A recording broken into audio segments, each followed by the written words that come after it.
کہ آپ صلی اللہ علیہ وسلم نے اپنی ذات سے خود دعوت دی ہے، اور جہاں آپ نے خطوط بھیجے ہیں وہاں جماعت کو خط دے کر بھیجا ہے. خط بطور ثبوت کے ہے، دعوت بطور اتمام حجت کے ہے. اگر ایسا ہی تھا تو اس زمانے میں ڈاک کا انتظام تھا، ایک منزل سے ایک منزل تک گھوڑے خط لے کر دوڑا کرتے تھے اور خطوط پہنچائے جاتے تھے. سجائے ہوئے کبوتر ہوتے تھے جو خط پہنچا کر آتے تھے. بالکل حساب سے بس کرو. اور گھوڑوں پر ایک منزل سے ایک منزل تک ڈاک کے جو ہے رسد کا اور پہنچانے کا پورا انتظام تھا. لیکن آپ نے ڈاک کو استعمال نہیں کیا. اس زمانے کی ڈاک کا آپ نے استعمال نہیں کیا. آپ نے کسرا کو خط بھیجنے کے لیے جماعت تیار کی ہے، اور جماعت کا تیار کرنا اصل تھا. خط بطور ثبوت کیا ہے کہ ہمارے آدمی آ رہے ہیں. صحابہ نے عرض کیا اللہ ان بادشاہوں کا مزاج یہ ہوتا ہے، پوچھتے ہیں کہاں سے آئے ہو، کس نے بھیجا ہے، کیا ثبوت تمہارے پاس؟ خط تو اس ثبوت کے لیے ہے. چنانچہ شجاع بن وہب کو خط دے کر گئے. بادشاہ کے آدمی نے کہا بھائی الاؤ، خط تو پہنچانا ہے نا.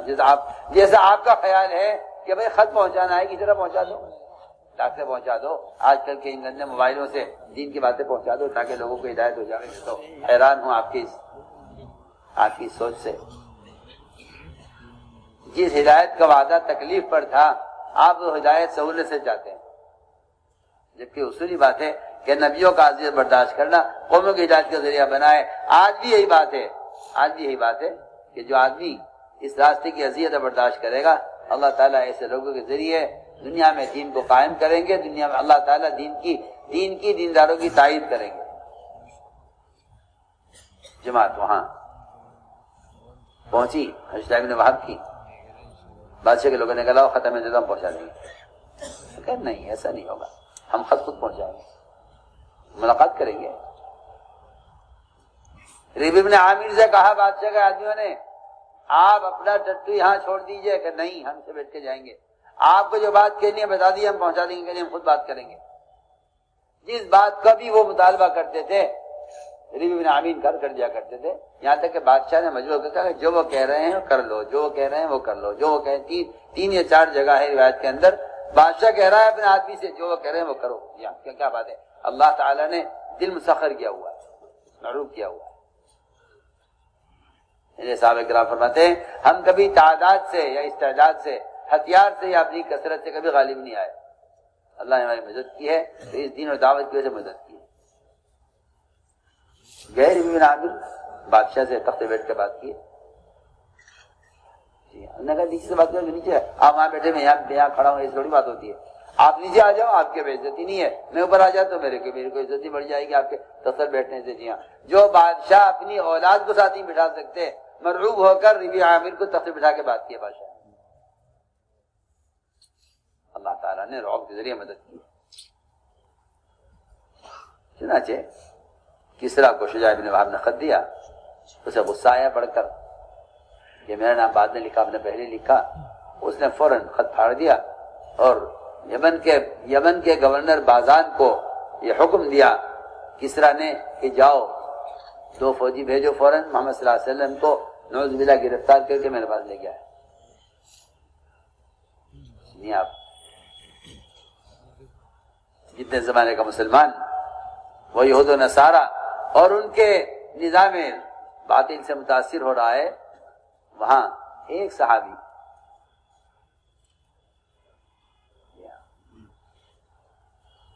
شجاع بن وہب وہاں سے واپس ہوئے. اس نے خط پھاڑ دیا اور یہ حکم دیا کہ جاؤ انہیں گرفتار کراؤ. یمن کے گورنر بازان نے 2 فوجی بھیجے آپ صلی اللہ علیہ وسلم کی گرفتاری کے لیے. فوجی کہا بھائی 2 آدمی بھیج دینا، بیچارے بڑے کمزور لوگ ہیں یہ. یہ آنے کے بعد کوئی طاقت ہے نہ کوئی جو ہے ہتھیار ہے، نہ ان کی کوئی اکثریت ہے. فاقہ مست لوگ ہیں، فقراء ہیں. زیادہ لمبی جڑی فوجی نہیں ضرورت ہے، 2 آدمی کافی ہیں.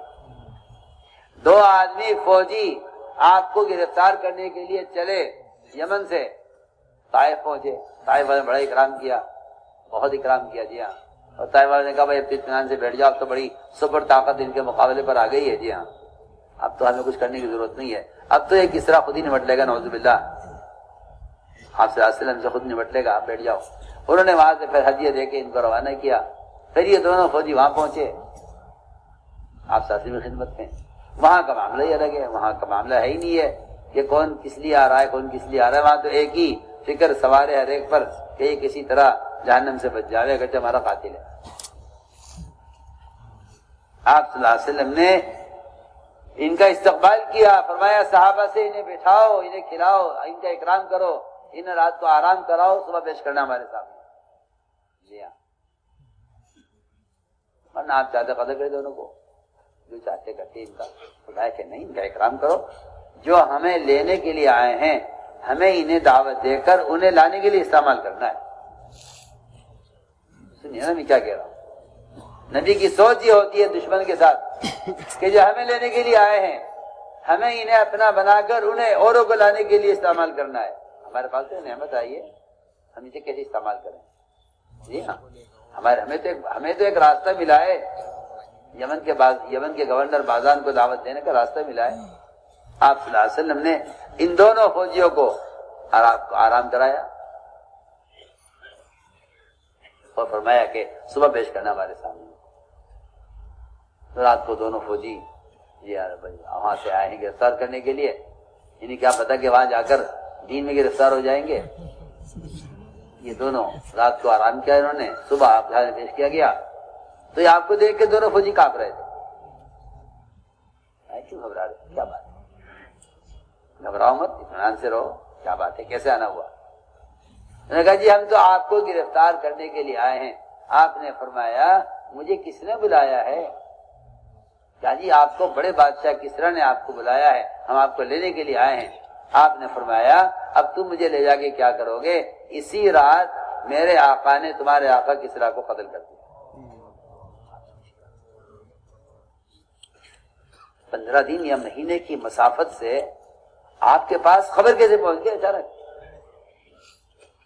آپ یہ نہیں کہہ رہے 15 دن پہلے قتل کر دیا گیا ہے، نہیں، اسی رات میں، آج ہی کی رات میں تم یہاں سو رہے تھے دونوں، اور وہاں تمہارا بادشاہ کو کسرا کو اس کے بیٹے شہروے نے قتل کر دیا۔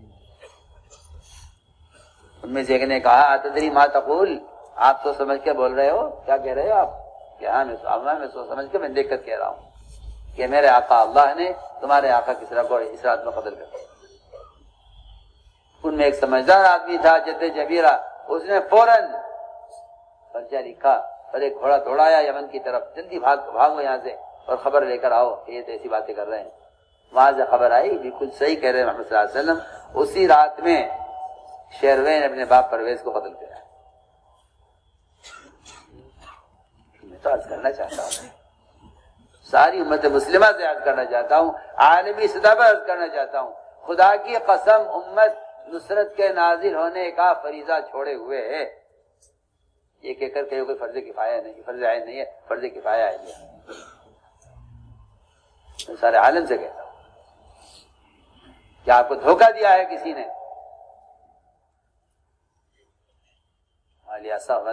مجھے اس بات کا یقین ہے کہ یہ کام نبی والا کام ہے اور یہ کام صحابہ والا کام ہے، مجھے اس کا یقین ہے۔ آپ تو ابھی اسی مخمسے میں پھنسے ہوئے ہیں کہ یہ قتال کی آیت ہے یا قتال کی حدیث ہے، ورنہ حقیقت یہ ہے کہ قرآن اس راستے میں نکلنے میں دیر کرنے پر دھمکیوں سے بھرا ہوا ہے، اور ایسی ایسی آیتیں آپ کو معلوم ہونی چاہیے جن آیتوں کے اندر قتال کا شبہ بھی نہیں ہے، ذکر بھی نہیں ہے۔ نکلنے میں دیر کرنے پر عذاب کی دھمکی ہے، کہیں ہلاکت کی دھمکی، کہیں عذاب کی دھمکی، حالانکہ قتال کا کوئی ذکر نہیں ہے۔ کیوں؟ اس لیے کہ نفر و خروج اور نقل و حرکت وہ اقامت دین کے لیے ہے، تعلیم دین کے لیے ہے، ارتداد کو روکنے کے لیے ہے۔ لوگ یہ سمجھتے ہیں کہ نکلنے کی اہمیت قتال کی وجہ سے تھی، اس کا زمانہ گزر گیا۔ یہ کتنی غلط سوچ ہے یہ، جبکہ قرآن میں ہے اللہ کے راستے میں پھرنے پر مال خرچ کرنے میں کمی نہ کرو ورنہ اپنے آپ کو اپنے ہاتھوں ہلاکت میں ڈال لو گے، قرآن کہہ رہا ہے۔ یہ آیت کب نازل ہوئی؟ کوئی قتال ہو رہا تھا اس وقت؟ نہیں. انہوں نے زکات دینے سے انکار کیا تھا کہ نہیں؟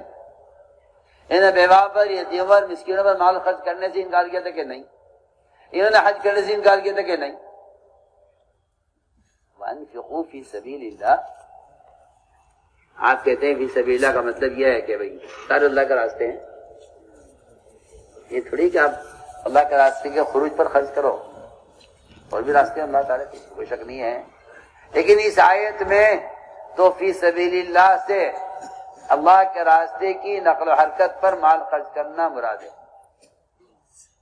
کیونکہ میں آپ سے صاف سے بحث کر رہا ہوں کہ انصار کے مشورے میں یہ ثابت نہیں ہے کہ انہوں نے زکات سے انکار کیا ہو، صدقات سے انکار کیا ہو، یا حج سے انکار کیا ہو، یا جتنے رفاہی کام ہیں مال خرچ کرنے کے اس سے انکار کیا ہو. نہیں، واقعہ یہ پیش آیا تھا کہ انصار نے یہ کہا تھا کہ ہم